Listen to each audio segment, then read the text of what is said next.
Hello everyone, my name is Pranav Das and I am a legal intern in Lexus and Company. So in today's video I am going to discuss about non-precluded measures, modification of treaties and termination of treaties in relation to the aspects of international trade and investments law. So now talking about the non-precluded measures, it basically refers to those actions of a state which can take within the framework of the treaty without violating its provision. In other words, these are the measures that are not explicitly prohibited by the treaty and not inconsistent with its objectives.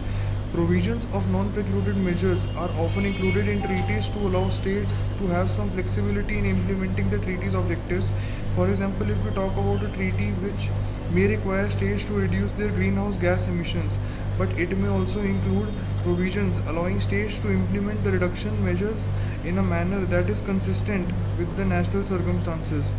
Modification of treaties can be made in several ways depending upon the provisions of treaty itself. Some treaties may provide for amendments to be made by the parties to a treaty, while others may require a formal review conference to be held. In some cases, modifications may also be made through a new treaty that supersedes the original one. Termination of treaty can occur in several ways as well. A treaty may include provisions allowing for its termination by mutual agreement of the parties or by the unilateral withdrawal of one parties to the treaty.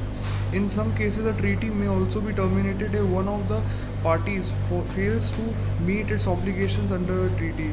So basically, it is important to note that the termination of treaty does not unnecessarily mean to the end of all the legal obligations or commitments that were made under the treaty. States may still be bound by certain provisions of the treaty even after it has been terminated.